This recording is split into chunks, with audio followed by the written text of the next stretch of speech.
Olá pessoal, seguindo em frente com a segunda aula desse tema 21, estamos tratando o título 9 do CPP da prisão, das medidas cautelares e da liberdade provisória. Vimos aqui nesse mapa mental o seguinte: estudamos que o direito penal ele vai se interessar pela prisão-pena. Então você vai observar o devido processo legal. No final do processo, quando já existir uma sentença penal condenatória, prevendo ali uma prisão-pena, aí sim o direito penal vai se interessar. Mas durante o iter processual, você vai trabalhar aqui com a prisão cautelar, essas medidas cautelares, prisões cautelares, outras medidas cautelares, etc. Porque aqui, durante o iter processual, o que interessa é o acautelamento, a preservação desse processo para que ele prossiga de maneira idônea até o seu termo final, o termo ad quem, para que o juiz ele determine ali, se for o caso, a prisão, pena, sentencie e condene esse réu. Quais são essas medidas cautelares? Aí você estuda a prisão provisória, estuda outras medidas cautelares. Essas medidas cautelares que estamos estudando agora são as medidas cautelares pessoais, porque incidem sobre a pessoa do acusado. Então, são outras medidas cautelares, o monitoramento eletrônico, a proibição de frequentar determinados lugares, proibição de se aproximar de determinadas pessoas. A fiança também é uma medida cautelar diversa da prisão. Medida cautelar prisional pessoal. Tem a prisão temporária, a prisão preventiva e a prisão em flagrante, que também, de maneira geral, é alocada dentro desse gênero prisão provisória e medida cautelar. A prisão em flagrante é uma prisão pré-cautelar. Nós conversamos isso, é tecnicamente melhor você compreender a prisão em flagrante como pré-cautelar. Mas tem também um ponto aí que nós podemos dizer que a prisão em flagrante tem um aspecto de acautelamento do processo, porque quando o policial ele prende alguém em flagrante, o que ele pode fazer? Ele pode apreender aqueles instrumentos do crime, o objeto do crime, o produto do crime, que estão ali naquele momento em que a prisão é efetivada. Se esse flagrante for considerado ilegal, o que vai acontecer? Aquelas provas também elas serão contaminadas por essa ilegalidade da prisão em flagrante, em razão do princípio dos frutos da árvore envenenada. Então, a prisão em flagrante, nesse aspecto da apreensão do produto do crime, instrumento do crime, proveito do crime, no momento da prisão, você pode trabalhar também esse entendimento de um meio de se acautelar o processo penal que surgirá eventualmente no futuro com a denúncia efetivada pelo órgão competente. Pois bem, fizemos esse apanhado geral, falamos sobre essa estrutura e agora vamos prosseguir, falando também em geral sobre as medidas cautelares e tratando desse assunto, requisitos genéricos das medidas cautelares. Você, no artigo 282, inciso 1 e 2, você vai ler que as medidas cautelares devem observar a necessidade e a adequação. Então, isso está previsto em lei, mas não precisava estar previsto.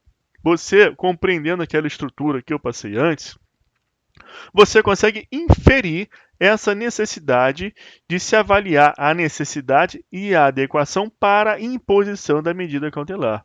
Por isso que eu disse que ainda vamos falar em geral sobre as medidas cautelares, porque esse conhecimento em geral, conceitual, vai te ajudar a entender as regras jurídicas, sem precisar apelar muito ao decoreba. Então, olha só, pensa o seguinte, vamos voltar lá na nossa estrutura. A presunção de inocência, direito fundamental previsto constitucionalmente, não determina que a pessoa ela só pode ser presa definitivamente, considerada culpada após o trânsito em julgado da sentença penal condenatória. O STF recentemente não colocou uma pá de cal nesse assunto, disse que não cabe a prisão em segunda instância, inclusive o pacote anticrime veio e modificou o texto do artigo 283 do CPP, que dizia lá que ninguém poderá ser preso salvo em flagrante ou por ordem escrita e fundamentada da autoridade competente, no caso de prisão cautelar ou sentença penal condenatória. Isso era o texto do 283 antes do pacote anticrime.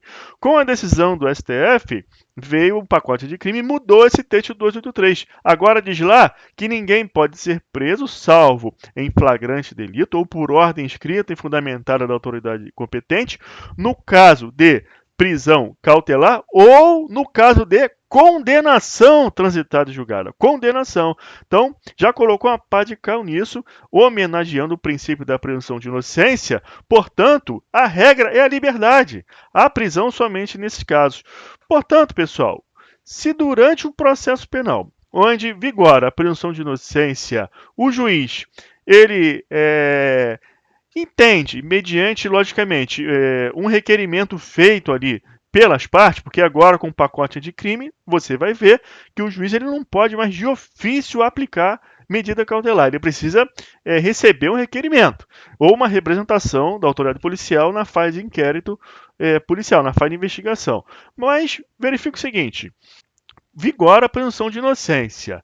Portanto, para o juiz ele mitigar essa presunção de inocência, que é um direito fundamental, ele precisa ter parâmetros muito concretos. Isso é exceção à regra e à liberdade. Então vamos voltar lá agora, vendo o artigo 282, inciso 1 e 2, que eu falei que são requisitos genéricos das medidas cautelares, e eu pontuei que nem precisava estar aqui, nem precisava o CPP fazer essa previsão, porque você já entendeu que a liberdade é a regra, a prisão é a exceção.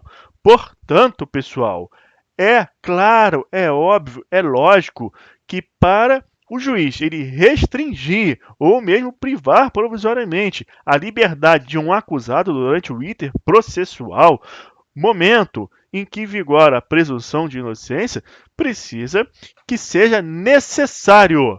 Necessário, que é algo necessário? É aquele que, além de ser adequado para funcionar de certa forma, ele é suficiente. Ele não é muito oneroso, nem é pouco oneroso, ele é necessário, aquela medida é necessária. Vamos aqui pegar um exemplo da discriminante, lá prevista no artigo 23 do Código Penal, legítima defesa. A legítima defesa é utilizado como exemplo para explicar muitos institutos jurídicos, inclusive esses requisitos genéricos da medida cautelar, para que você entenda o que é algo necessário e o que é algo adequado. Imagina o seguinte: determinada pessoa está caminhando tranquilamente pela rua e encontra uma outra pessoa que já possui ali um probleminha. Eles são desafetos, eles têm algum problema. E eles começam a discutir e um deles começa a segurar o outro, a dar um empurrão no outro, e fica nisso.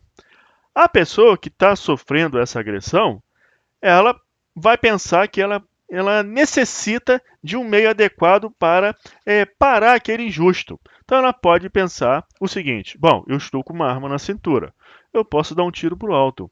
O tiro para o alto pode resolver isso, pode a pessoa ficar com medo e parar. Mas eu também posso dar um tiro na cabeça dessa pessoa que está me segurando e me empurrando. Isso também vai ser adequado, vai parar o injusto vai cessar na hora. Eu também posso pegar essa pessoa e empurrar ela na frente de um ônibus que vai passar aqui atrás, ela está de costas aqui para o passeio, eu vou empurrar, vai cair, ela vai ser atropelada. Também é um meio adequado de parar o injusto. Só que você precisa avaliar qual é o meio que é necessário. Todos esses três são adequados a parar o injusto. Mas qual que é o necessário? O necessário dentre essas opções é a pessoa, se está armada, ela pode dar um tiro para o alto. De repente, isso. Talvez nem isso. Talvez se afastar ou segurar a pessoa, utilizar dos mesmos meios que o agressor está se utilizando. Mas o que importa aqui é você pegar esse exemplo e entender o que é o necessário e o que é adequado. O adequado pode ser várias formas. Entretanto, você tem que avaliar na eleição de qual meio adequado você pontuou, qual deles é o necessário. O necessário é aquele que seja suficiente dentro de um grau, uma gradação, para atingir aquela finalidade. Então, a fim de você compreender essa necessidade e adequação para o estudo das medidas cautelares, você primeiro precisou compreender qual é a função das medidas cautelares. As medidas cautelares têm por função acautelar o processo, proteger a idoneidade do processo para que ele seja efetivo e ao final dele surja assim uma prisão plena eventualmente definitiva, uma prisão pena eventualmente, porque o réu também ele pode ser absolvido, mas as medidas cautelares visam a cautelar esse trâmite processual para que ao final surja então uma sentença e esse réu ele seja ali condenado, absolvido, não importa, que tenha uma sentença e julgue o caso, ele seja também eventualmente aplicado pena de direito ou multa, não importa, o que importa é que o processo chegou ao fim e as medidas cautelares serviram para garantir o curso idôneo desse processo. Então, pessoal, se você já entendeu a finalidade das medidas cautelares, agora você consegue trabalhar o que é adequado e o que é necessário para esse fim. Porque no exemplo que eu dei, uma pessoa estava sofrendo uma agressão e a vítima precisava encontrar o meio adequado e necessário. Só que no caso da medida cautelar, você já sabe qual é a finalidade da medida, que é acautelar o processo. Então, qual é o meio adequado para isso? Esse meio adequado, ele é necessário. Então você observa que a necessidade ela depende da visualização dos meios adequados. Logo, nenhum meio inadequado pode ser necessário. Somente pode ser necessário meios adequados. Então você vai ler lá no artigo 282, inciso 1, que as medidas cautelares devem observar a necessidade. Isso é um requisito genérico para medidas cautelares, todas, inclusive prisão preventiva. Vamos ver que a prisão preventiva ela tem requisitos ainda mais duros, mais específicos, porque é a medida cautelar mais agressiva. Ela tem o efeito de segregar o acusado da convivência social, retira a liberdade do acusado, mesmo que provisoriamente, antes da sentença condenatória, antes da prisão pena. Então, seus requisitos são muito mais específicos, mas você trabalha também com esses requisitos genéricos. Ele vai servir tanto para análise do monitoramento eletrônico, da medida cautelar diversa da prisão, da proibição de frequentar lugares, se aproximar de pessoas. Portanto, esses são os requisitos genéricos. O juiz, para avaliar a aplicação de uma medida cautelar, seja ela qual for, deve verificar qual é o meio adequado. E ele faz isso à luz da gravidade do crime, das circunstâncias do fato, das condições pessoais. Observa que nada disso aqui pode ser avaliado genericamente. Quanto à gravidade, o crime de roubo é muito grave. Em geral, não pode. Você tem que saber que a Constituição Federal ela faz uma previsão do direito fundamental à individualização da pena. Se a pena deve ser individualizada, ou seja, considerando as condições pessoais daquela pessoa, as circunstâncias do fato concreto havido naquele caso e a gravidade daquele crime específico que está sendo analisado, dá certo que com relação às medidas cautelares não pode ser diferente. Se com a pena é assim, com as medidas cautelares também deve ser. Então, a gravidade do crime deve ser avaliado em concreto. Então, imagina uma situação de um crime de roubo em que o sujeito ele utiliza de violência ou grave ameaça para subtrair coisa alheia móvel e ele já conseguiu subtrair essa coisa alheia móvel. Ele vai embora, ele já ali conseguiu o seu intento, só que ele volta e de uma maneira bastante desnecessária, ele volta só para matar aquela vítima, porque ele não gostou da cara dela. E isso, então, inclusive ele vai responder por homicídio nesse caso, porque transcendeu ali o tipo do roubo. Nesse caso, o crime ele foi bastante grave com relação ao modus operandi, com relação às circunstâncias do fato. Imagina uma cena, uma pessoa, ela frequenta muitos bares e tem muita incidência com relação a essa pessoa de briga de bar. Ela briga muito em bar, bebe, fica embriagado e briga.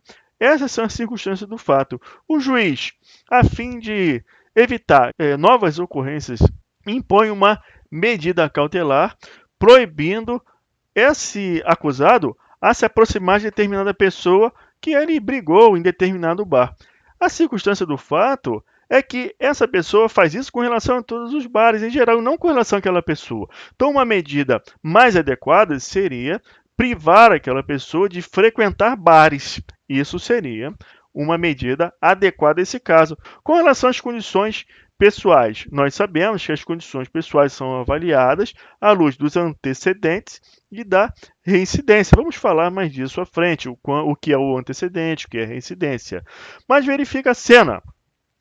Determinado sujeito, ele tem antecedentes e que demonstram que ele está sempre praticando o crime de roubo. Então, aquela pessoa, naquela condição, naquele crime, pratica o crime de roubo. E o que está sendo julgado ali, naquele momento, naquele processo, é justamente o crime de roubo. Então, essa situação permite avaliar que esse agente, esse réu, pode sim receber uma medida cautelar adequada para que se evite novas práticas do crime de roubo. Nesse caso, pode até ser a prisão preventiva. Você observa aqui que eu analiso essas condições genéricas até para a prisão preventiva, mas vamos ver lá que na prisão preventiva tem alguns requisitos que se repetem aqui com relação ao 282. E qual é a necessidade dessas medidas cautelares que devem ser adequadas para fins de análise genérica da aplicação de medida cautelar? Ora, no exemplo que eu dei da pessoa vítima da agressão, a necessidade era para que o injusto parasse. Qual injusto? A lesão corporal que ela estava sofrendo ali. E nesse caso aqui, é para garantia do processo. O processo precisa ser garantido em que ponto? Em que ponto que o processo precisa ser garantido para ser eficaz, para ser idôneo? É com relação à aplicação da lei penal. Porque a pessoa final ela tem que receber uma pena, se for culpada, e essa pena pode ser uma pena restritiva de direito, uma multa, uma pena privativa de liberdade.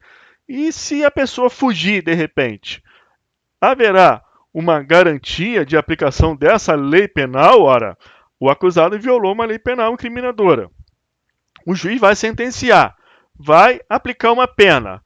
Como que essa lei penal será efetiva, aplicada, se esse acusado fugir? Então, a medida precisa ser adequada nesse caso para a necessidade de se garantir a aplicação da lei penal. Então, nesse caso de fuga, se há muita certeza de que a pessoa vai fugir, ela tem passaporte, tem parente que mora no exterior, cabível aqui a avaliação do cabimento da prisão preventiva. Agora, se a pessoa ela não tirou o passaporte, mas existe uma pequena suspeita de que ela pode vir a fugir, talvez uma outra medida cautelar diversa da prisão, prevista no 319 do CPP, seja suficiente, seja o necessário para evitar esse abalo a essa garantia da aplicação da lei penal. Qual seja? O recolhimento domiciliar. A pessoa vai ter sua atividade durante o dia normalmente, mas vai se recolher em casa durante a noite. Então, isso você avalia esse grau de acordo no caso concreto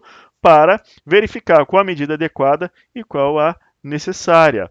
Outra necessidade de aplicação da medida cautelar para garantir a investigação ou instrução criminal. Ora, a medida cautelar não visa a garantia do processo para que ele siga normalmente. Se você tem um acusado que ele intimida testemunhas, ele ameaça testemunhas, ele queima provas, então faz-se necessário verificar uma medida que seja adequada e necessária para cessar esse tipo de situação. Caso contrário, o processo ficará prejudicado. E também você tem uma outra necessidade para a aplicação das medidas cautelares, que é verificar uma medida que seja adequada e suficientemente necessária para evitar práticas de infrações penais nos casos previstos. Aqui você tem a referência ao 319.7. O 319 vai tratar de outras medidas cautelares diversas da prisão.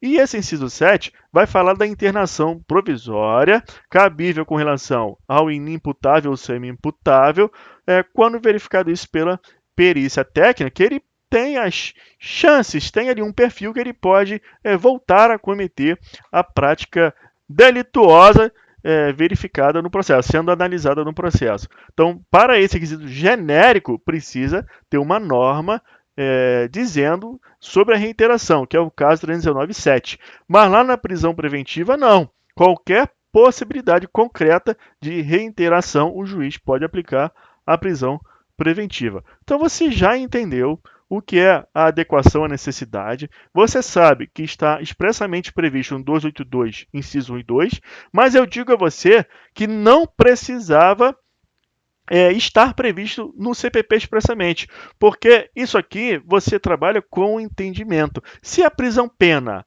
é a prisão definitiva e você tem na Constituição Federal as regras de direito fundamental de que todo mundo presumivelmente inocente até que se prove o contrário, e ninguém é culpado até o transjulgado da sentença penal condenatória, ainda mais hoje que o STF definiu, pôs uma pá de cal nisso, que não cabe a prisão em segunda instância.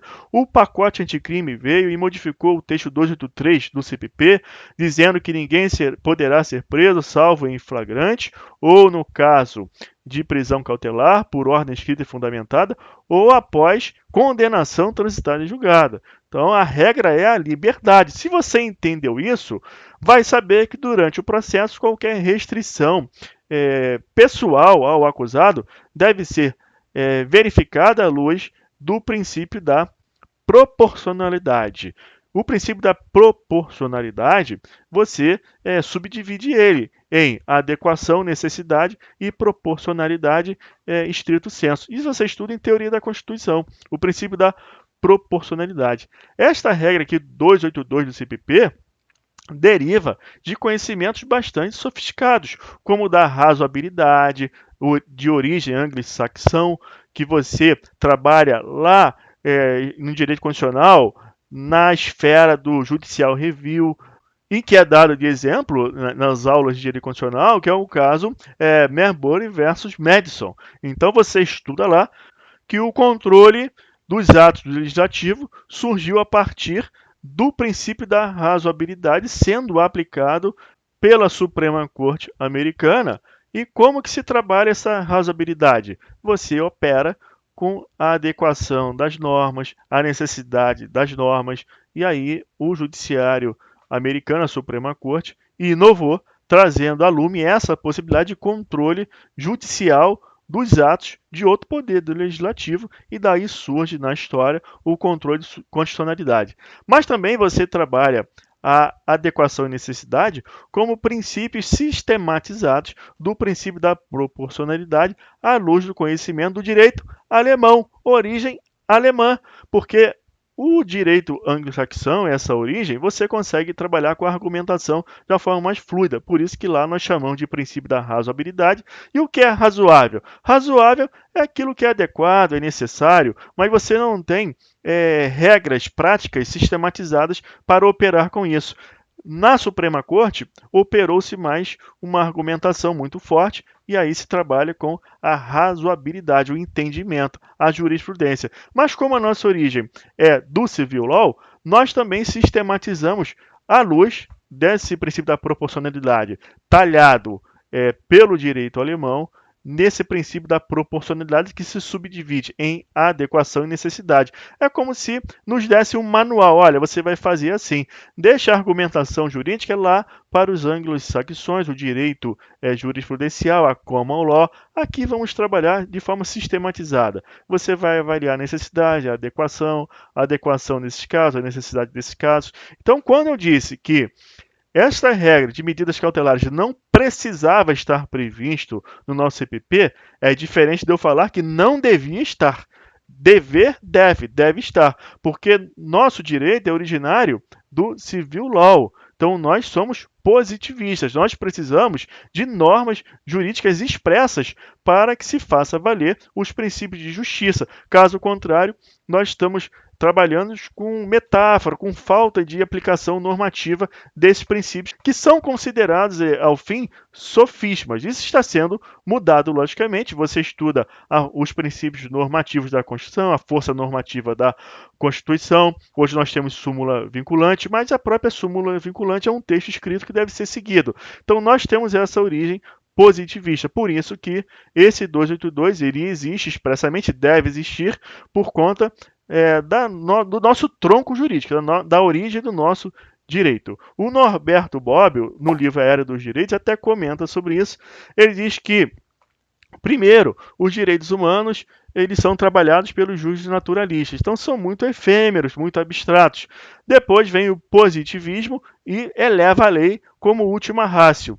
Não funciona, muitas injustiças acontecem, aí nós vamos partir para os princípios constitucionais, voltamos para a abstração, uma retomada desse justnaturalismo de uma forma mais mitigada, mas voltamos também a pensar abstratamente. Aí não funciona, nada é acreditado à defesa dos direitos fundamentais, as constituições são consideradas normas apenas programáticas com relação a esses direitos, e aí retomamos a necessidade de positivação dessas normas de direitos fundamentais. Então começa a haver um círculo, um movimento circular.